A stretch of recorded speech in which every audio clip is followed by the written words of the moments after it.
Durante los últimos 2000 años, muchos de los conceptos y elementos judíos que aparecen en el Nuevo Testamento han sido cristianizados. Otros han sido simplemente olvidados y algunos hasta diabolizados.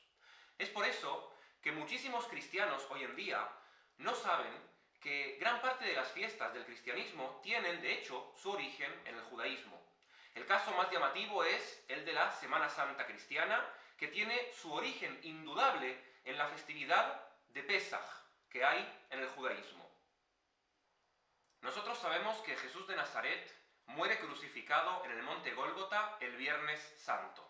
En ese mismo lugar, él también después va a ser enterrado y hoy en día, para poder visitar ese lugar, hay que venir a Jerusalén y entrar a la iglesia del Santo Sepulcro.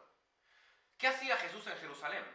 Si Jesús vivía en la región del Mar de Galilea, en Cafarnaúm, ¿por qué él muere en Jerusalén, es crucificado en Jerusalén y él es enterrado también en Jerusalén y es donde también va a resucitar? ¿Qué hacía Jesús en Jerusalén, tan lejos, en teoría, de su lugar de residencia? Para eso me gustaría que comencemos a situar un poco a Jesús de Nazaret en su contexto y entender quién era. Porque solamente entendiendo quién era este personaje histórico llamado Rabí Yeshua bar Yosef en hebreo, conocido hoy en día por su nombre griego Jesús de Nazaret, solamente así vamos a poder quizás entender por qué hace lo que hace, cuáles son sus actos y cuáles son los objetivos principalmente de sus actos. Y para eso vamos a agarrar el Evangelio y vamos a ir al Evangelio de Marcos capítulo 1, versículo 21. Y dice así: Entró Jesús en Cafarnaúm y al sábado siguiente entró en la sinagoga a enseñar. La gente estaban asombrados de su enseñanza porque les enseñaban con autoridad. Este versículo es súper importante para entender quién es la figura de Jesús de Nazaret, porque aquí acabamos de ver a Jesús en todo su contexto. Muchas veces la gente me pregunta cuando llevo a turistas por la región de la tierra de Israel, en Jerusalén o en Nazaret o en el Monte de los Olivos o en la iglesia del Santo Sepulcro, una de las preguntas más recurrentes que escucho es: ¿Jesús estuvo en esta iglesia? ¿Jesús entró a esta iglesia? Y la pregunta ya está mal formulada desde sus inicios, porque en la época de Jesús no había iglesias. Las iglesias se van a comenzar a construir varios siglos después de la crucifixión de Jesús. En la época de Jesús no hay iglesias, hay sinagogas. Y por tanto leemos en el Evangelio de Marcos que cuando Jesús está en Cafarnaúm, el sábado, es decir, en Shabbat, que es el día sagrado para el judaísmo, es el día en donde el pueblo judío descansa, emulando a Dios en la época de la creación, que creó el mundo durante 6 días y el séptimo descansó, es un día que hay que dedicarlo al estudio y a la oración. Jesús entra a la sinagoga porque es judío, y como buen judío que además le enseña a sus discípulos a ser buenos judíos, entra a la sinagoga junto con sus discípulos. Y no solamente entra a la sinagoga, sino que enseña a la gente dentro de la sinagoga. Era un maestro. El término que se utiliza en el judaísmo para referirse al maestro, por lo menos en esta época, es rabí. Rabí Yeshua, el rabí Jesús, el maestro Jesús, o, usando una palabra moderna que conocemos hoy en día todos, el rabino Jesús. Ahora podemos entender quizás mejor qué hacía en Jerusalén. Porque si Jesús es un buen judío y le enseña la Torá a sus discípulos, él tiene que cumplir también con la Torá. Y hay un mandamiento de la Torá que dice que todos los judíos de la diáspora, es decir, todos los judíos que no viven en la ciudad de Jerusalén, tienen que peregrinar al templo, a Jerusalén, 3 veces al año, en las 3 festividades de peregrinación, que son Pesaj, Shavuot y Sukkot. Estas 3 fiestas, que se festejan una vez por año, cada año, son las llamadas Shloshet HaRegalim, las 3 fiestas de peregrinación. Jesús, por tanto, va a Jerusalén a celebrar una de estas fiestas, en este caso, el Pesaj.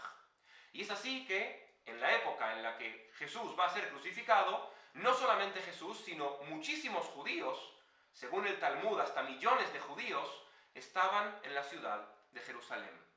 Él va a Jerusalén con sus discípulos a celebrar Pesaj.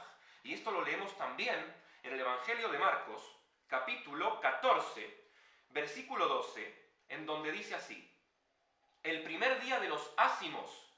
¿Qué significa día de los ácimos? Los ácimos son los panes ácimos. Los panes sin levadura. El pan sin levadura, el pan ácido, lo que en hebreo se llama matzá, es el elemento principal de la festividad de Pesaj, porque durante la semana que dura Pesaj, la Pascua del judaísmo, el pueblo judío tiene prohibido comer pan. Solamente se permite comer pan sin levadura. ¿Esto por qué es así? Porque en Pesaj el pueblo judío celebra el éxodo de Egipto. En Pesaj celebramos que Dios nos liberó de Egipto con mano fuerte y brazo extendido. Y tuvimos que irnos tan rápido de Egipto porque el faraón nos perseguía que no tuvimos tiempo de preparar el pan.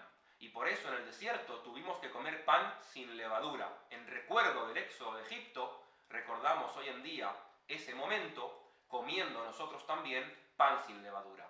Esa es la fiesta de los ácimos. Y está escrito aquí, en el Evangelio de Marcos. Y dice, el primer día de los ácimos, cuando se sacrificaba el cordero pascual, le dijeron a Jesús sus discípulos, ¿dónde quieres que vayamos a prepararte la cena de la Pascua?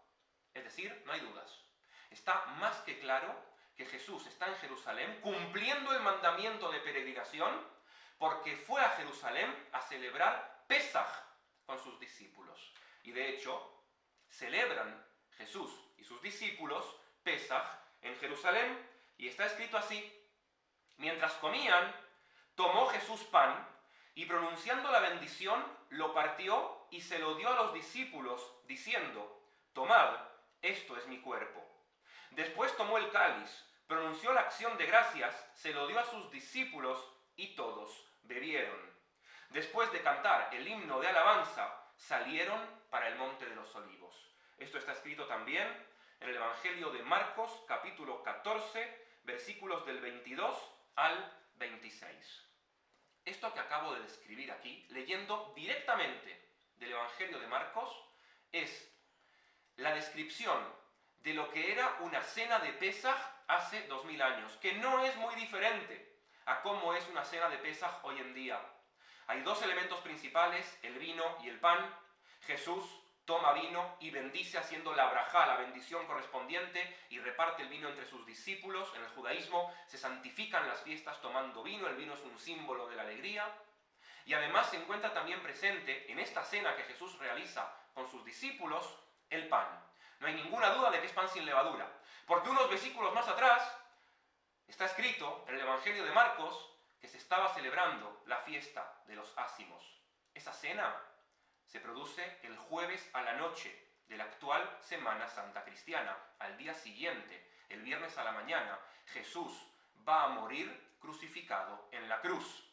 El domingo siguiente, al cabo de 3 días, va a terminar resucitando. Esa cena es la última cena de Jesús de Nazaret. Y por tanto, podemos decir sin ningún tipo de duda que la última cena que Jesús celebró en Jerusalén con sus discípulos fue la cena de Pesaj.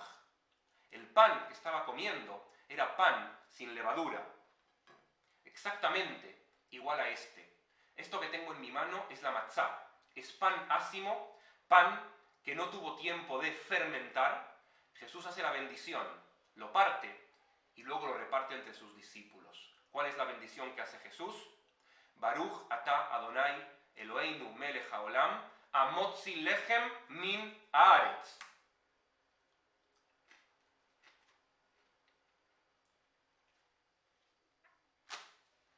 Luego lo parte en varios pedazos y cada discípulo come un trozo.